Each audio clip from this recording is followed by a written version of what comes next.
everyone! If you were not aware, the CramAthon occurred, which I would not blame you if you weren't aware because I failed to post an announcement video. I failed to update the Twitter. It was really last minute. I was just working 3 out of the 4 days. I didn't have enough time to do anything. And even when I did have the time, I wasn't showered, I did not look cute, I just wasn't film ready. I'm so sorry to anyone that wanted to participate but didn't hear about it, and for the few of you that did see the announcement on Twitter and did go through with it and did tweet the Twitter account and do all the book challenges, thank you. But I promise whenever the actual real deal CramAthon occurs in December, then we will have better management. But today I wanted to talk about the books that I read during the CramAthon. If you're unaware, the CramAthon is a readathon that I host. This summer I happened to host it with Sarah from Sarah Without an H, best girl in the world. The point of this readathon is to read the smallest books on your shelf, read the most simple and fast books that will help you catch up to your Goodreads goal, or if you don't have a Goodreads goal, just get you to read more. So the challenges are usually centered around things that are small books or fast books. This TBR that I had was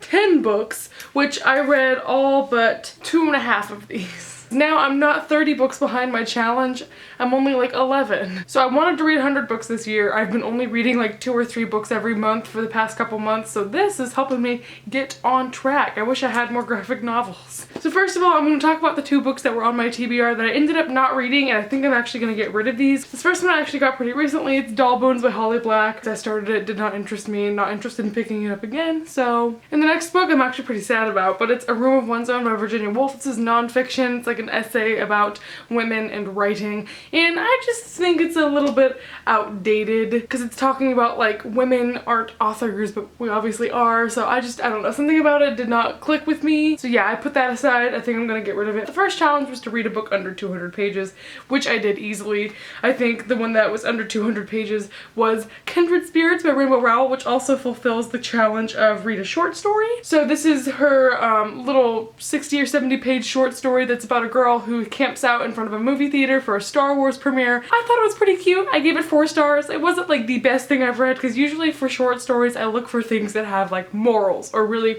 punchline active writing, and this was just sort of cutesy. Like, we don't get to go too far into character development like we usually would with Rainbow Rowell, so it was a little bit jarring. It took me like less than an hour to read. It was cute.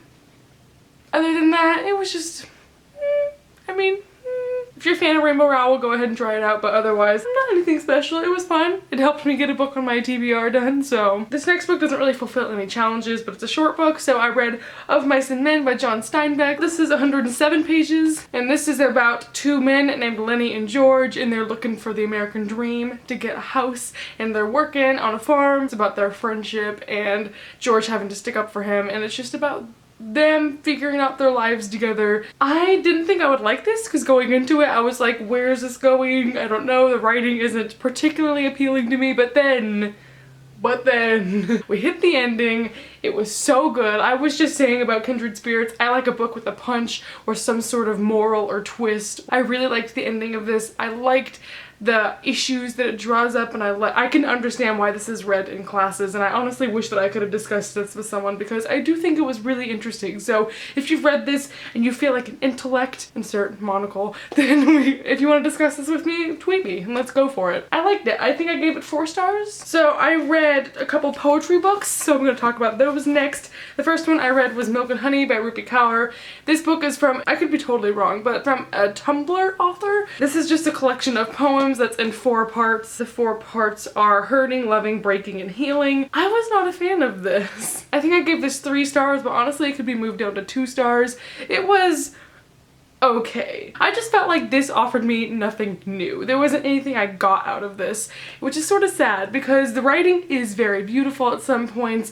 You really do get to get a sense of the author's love or the author's hurting or hating or whatever she's feeling, because she does write very dynamically. However, I feel like the majority of the poems in this are just tiny, and they're just like a sentence randomly broken up. It just didn't have a point to it. It didn't make me feel moved. The majority of the poems I don't know if it's because I can't relate to them. It didn't give me any new perspectives on the topic of feminism. It was just sort of regurgitating things I've already heard in like an artistic format. I just didn't really click with it. Maybe it's because I'm already so acclimated to the Tumblr climate of feminism, but it didn't really do anything for me. It was pretty. I did enjoy it. I'm probably gonna keep it just because the drawings are pretty and I liked a couple of the poems, like I said. However, I read this book right afterward and I enjoyed it way more. This is Give Me a God I Can Relate To by Blythe Baird. Blythe Baird I found out because she is a slam poet I found through Button Poetry. This is her written accumulation of poems that she has published. All throughout this book, I was constantly going,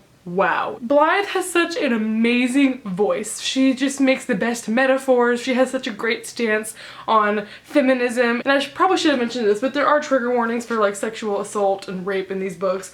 And this one has trigger warnings for anorexia. But I think Blythe has come to a position where she not only has been able to defeat the things, or I don't want to say defeat because we haven't really defeated feminism or misogyny. She's at this level where she is in a place where she's able to teach other people about the topic, and it's not so much of a I have been affected by this, I'm a victim. I felt like I was a team with her when I read this. Like, it is very uplifting. Even though it is hard to read at some points, it makes me feel very powerful reading things like this. I did get this for review, so I may post an additional review just going further into my thoughts about it, maybe telling you some of my favorite poems from it. If you're a fan of Blythe Baird's slam poems, or if you didn't even know she had a book, or you want to hear about some good feminist poetry that has really good imagery and metaphors, this was so gorgeous. I gave it 5 stars. Alrighty, so another challenge was to read a graphic novel. I read 2 of them.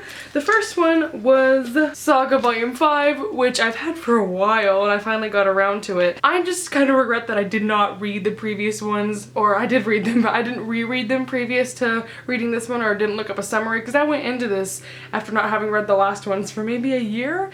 So I was a little bit confused. I was a lot of bit confused, and it just took me a while to get back into the world. I love Marco and Alana. That's just like the bays. Other aspects of this book, I was like, wait, who's that? Oh right, wait, who's that? Oh right, oh wait, why isn't that guy? Oh right. The fact that I was so unprepared going into it made me a little less able to enjoy it, so that's why I give it 4 stars. I love this series though, don't get me wrong. I absolutely love how creative it is, and just, it is really explicit and bizarre, but it's such an interesting and bizarre. I just really love the art in these ones. It's so great, it's so easy to understand, even though it is a bizarre world and you're not really sure what's going on. I think it's really, really cool. And for someone who isn't the hugest fan of sci-fi, it is something that I would recommend if you're like okay with seeing some boobs and F words. I think the 6th volume of this just came out, and I should pick that up before I forget what happened in this one, but I just love this series. I can't wait to have all of them and I can see them lined up on my shelf. If you haven't checked this one out and you like sci-fi and you like graphic novels, it's a good one. And the second graphic novel that I read for the readathon was Prodigy, which is the graphic novel and the second book in the Legend trilogy. Legend is pretty well known, but it's a dystopian book about 2 kids that like take down a government. We all know dystopian books. And this one just follows their adventures. I think the main criticism I have for these graphic novels is the same criticisms that I have for the original trilogy. All the issues I had there just transfer over to this. It's been a couple of years since I read the original trilogy, so getting to revisit these is actually pretty refreshing. The only issue I have with the translation of these from book to graphic novel is I feel like they glamorize it a little bit. Like, I know the characters in the book are 15, which at the time I read them I think I was 15 or 16, so that was pretty cool, but I think if I would have seen this as a 15 or 16-year-old, it would have been a little less exciting because they are just gorgeous and unrealistic expectations for men and women. Also, I think it's interesting how whenever it's translated from a book to a graphic novel, you can really see how pretty much everyone in this is white. That's all I'm gonna say about that. I think I gave that one 3 or 4 stars. Challenge is done. I still have 2 more books to talk about though. So the next book I read, I honestly did not think I would read in one sitting, but I stayed up till like 5 a.m. reading this and just so good. This is The Humans of New York Stories by Brandon Stanton. This is a photographer in New York that finds random people on the street, takes a picture of them, interviews them, posts it on his blog. This is just a accumulation of some of the photographs and captions that he has taken over the years.